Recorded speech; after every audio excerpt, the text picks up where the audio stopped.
On May 29th, 1875, Harper's Weekly started an article as follows. Quote, "For 3 days, the vessel had been enveloped in so dense a fog that it was impossible to take an observation. And Captain Thomas, ignorant of his position, but aware that he might be in dangerous proximity to the coast, had ordered the engines to be run at half speed. This was at 9 o'clock on the evening of May 7th. No light was visible to the vigilant and anxious watch. No warning bell was heard. The first intimation of danger came too late to avert the calamity." End quote.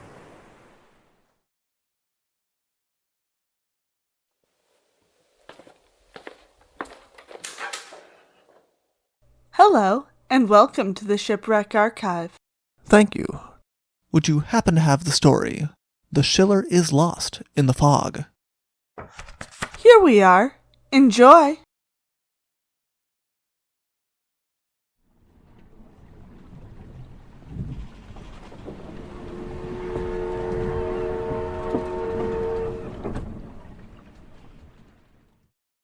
The Schiller was called one of the finest American liners afloat.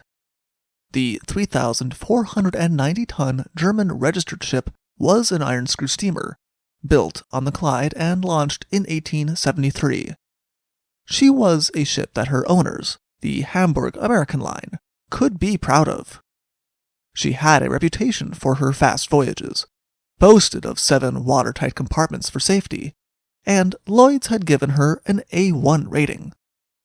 This was enough to make people confident in booking their voyage on board the 2-year-old ship under the command of the experienced Captain Thomas.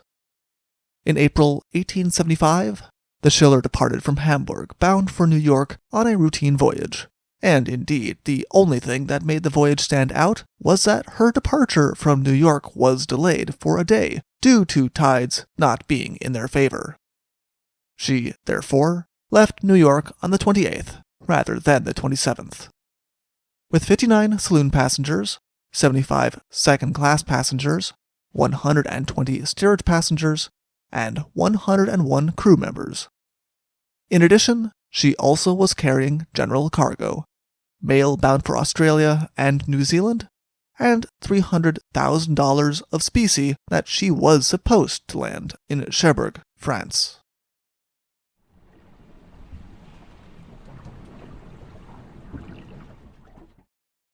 When the Schiller first hit the fog, Captain Thomas had no reason to slow his ship. They were still far enough from land that there was not likely to be any danger.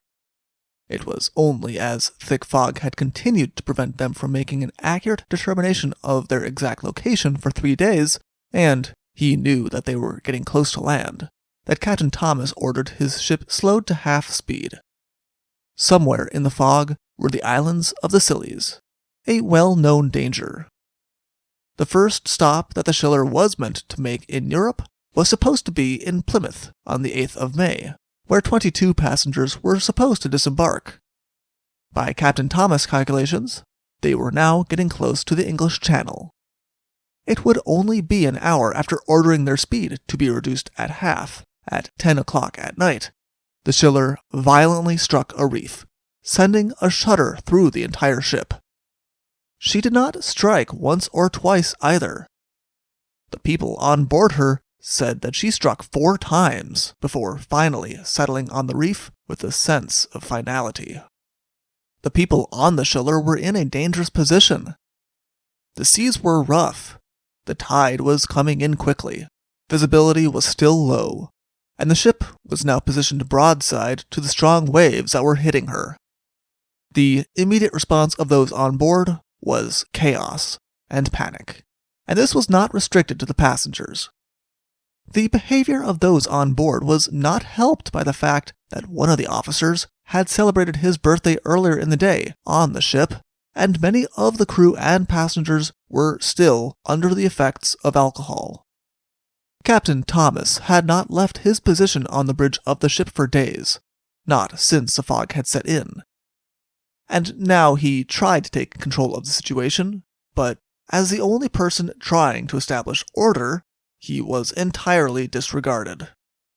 The crew took possession of the two most convenient ship's boats in spite of the captain's orders that they needed to save the passengers. On finding that appealing to their goodwill was failing, Captain Thomas fired over the heads of the sailors in the boats in the hopes of scaring them out of the boats. This too failed, and finally, he fired into the boats, though he still did not hit anyone, and still did not convince them to leave their spots of perceived safety. The people who found refuge in the boats were soon swept out of them by the waves sweeping over the ship before they could launch them. None of the people in the boats would reach the shore. Right before the ship had hit the rocks, a saloon passenger named Henry Stern had gone forward to see if he could see the Scilly lights. The fog had him concerned, especially since he took the ship traveling at half speed as a sign of Captain Thomas' concern as well. He could not see the lights, but he was still looking out over the bow when the ship hit the rocks. He and a couple of other men from first class who had gone to investigate the shock that had rocked the boat went back to the saloon deck to wake up the women and children who had mostly already retired for the night.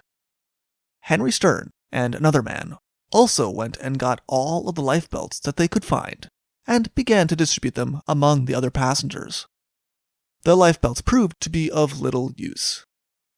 The waves were pounding over the ship too violently, and anyone who did not hold onto anything tightly was quickly washed overboard and overwhelmed by the sea. About an hour after the ship had wrecked, Henry Stern gave up on the deck entirely, and climbed up the mainmast to escape the washing waves at the encouragement of an American captain, though he could not remember his name.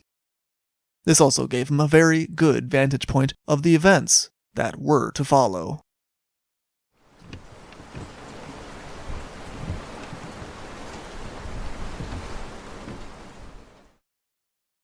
At around midnight, the fog lifted, and Henry Stern was able to see the light of Bishop's Rock, which he had been looking for right before the impact, clear ahead of them, and not very far.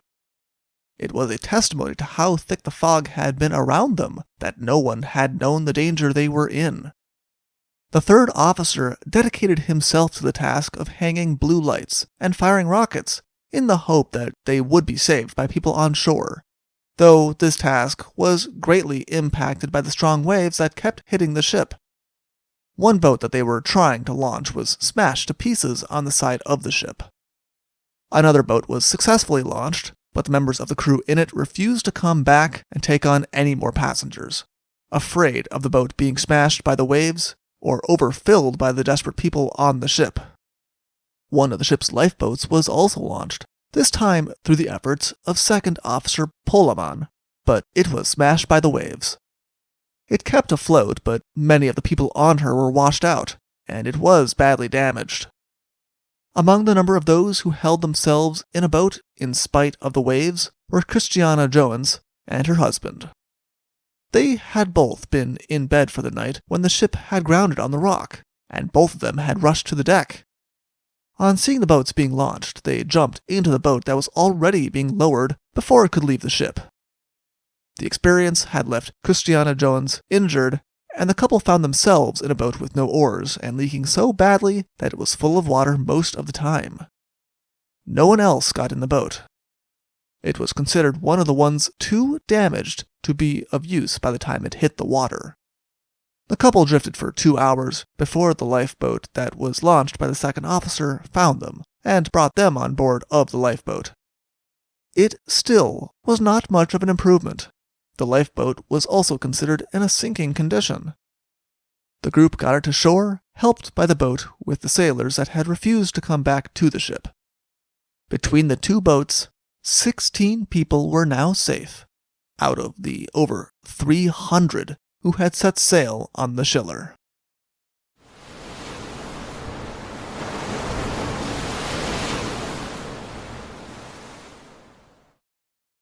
Most of the women and children had taken shelter in the deckhouse, and had never had a chance to even attempt to escape the ship. At 1 a.m, to the horror of Henry Stern, from his vantage point above, An extremely large wave struck the ship and carried away the deckhouse and everyone inside of it. None of them would escape. Christiana Jones would be the only woman to set foot on land again from the Schiller. Some other people took refuge on the bridge with Captain Thomas, but they were slowly picked off by the waves. Around 2 a.m, Captain Thomas descended to the deck in the hopes of offering more assistance to passengers he saw hanging on there, but he was swept away. Every survivor testified that Captain Thomas was exhausted. He had spent days with hardly any sleep due to the fog, but when the accident had occurred, he had still done everything in his power to save lives, up until the very end. At 3 a.m, the final blow came in the form of one of the ship's funnels falling. It smashed the only remaining boat that was on the ship. For Henry Stern and the approximately 30 other men who had joined him in the rigging of the ship, the only recourse was to wait to see what the morning would bring. Through the night, the men around Henry Stern grew more and more weak due to the wet and the cold. The men who had suggested to Henry Stern this place of safety had initially had words of encouragement for everyone, but over time got so weak he could no longer answer, even when someone spoke to him. No one could ignore the fact that the ship was slowly settling deeper and deeper into the water. It seemed inevitable that, eventually, the mast would also not offer any safety. That time came between 5 and 6 in the morning when the mast suddenly snapped without warning, and everyone who had been holding onto the rigging was either crushed under it or thrown into the water. Soon after, the foremast, which also had people clinging to it, broke off as well. In both cases, the masts were made out of iron and offered no shelter once in the water. In their weakened conditions, after a freezing night, most of the people who were thrown into the water did not have the energy to fight the waves. Henry Stern grabbed onto 2 floating beams and used them to keep him afloat, and he was washed closer and closer to the cliffs. He estimated a couple of hours later he saw a boat, and he called out for it. It turned out to be a boat from the island of St. Agnes, which was searching for survivors. He was pulled on board quickly and found that he was in the company of 2 of the other men he had spent the night in the rigging with.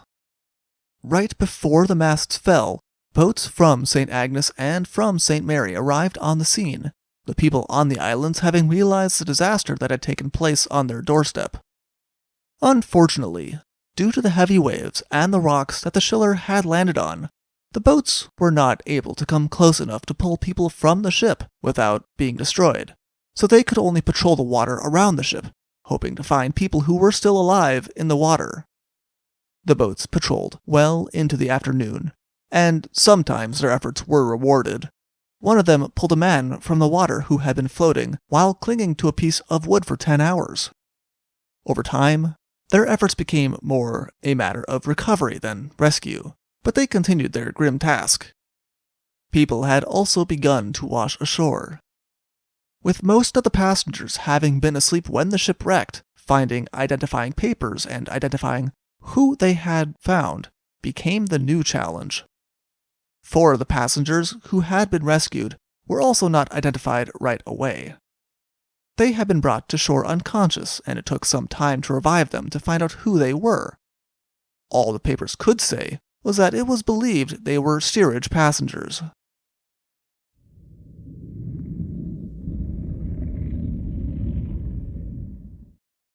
All over the world, the news of the Schiller was telegraphed and caused distress and heartbreak, especially in New York, where the Schiller had departed. And most of the people had friends and family who were hoping for word. The offices of the shipping company were quickly filled with people desperate for any sort of news. Matters were not helped when the initial news to reach New York said that only 4 men had been saved. Even after a following telegraph sent soon after, saying that rescue work was still underway, it was of little comfort after it was found out that only 1 woman and no children had been saved. Many of the people who flocked to the shipping office for news were inquiring about entire families. The Schiller's good reputation led to many families as well as people of note from the city to choose to travel on board of her for her final voyage. Even when the final count of those saved came, 45 in total, only 16 of them were passengers. No one could doubt any longer that the families who had waved goodbye as the ship had departed from New York were gone. On St. Mary's Island, the funerals began, many of them with the knowledge that they would probably never be able to identify who lay in the grave, so the locals of the island took their places as the mourners. All of the shops were closed so that everyone could be present as carts of every size were employed to carry the coffins. It was reported that every coffin was covered in flowers, and one coffin was surrounded by a group of the Order of Good Templars because of a card identifying the man who was brought to their shore as one of their members was found in his jacket. Even as this first round of funerals took place, it seemed as though every fishing vessel brought remains in addition to their catch every day. The survivors were well cared for by the people of the Scillys, and it was reported with some amazement by some of the papers who had long heard stories of wrecking taking place along the coasts of the world that there was not a single report of anything being taken from those washed ashore. Indeed, the notices that were published in the papers in the hopes of identifying remains often included valuables. A man was wearing a signet ring, and a young woman was wearing an impressively sized diamond. It could only be hoped that this would offer some closure to the families waiting for news.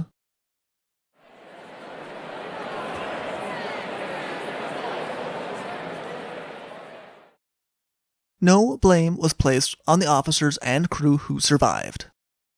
It was found that the crew and officers who had survived had either been ordered to the boats by Captain Thomas in the hopes that they would be able to save passengers as well, or they had been clinging to the masts and were pulled from the water by the boats from the Scillys.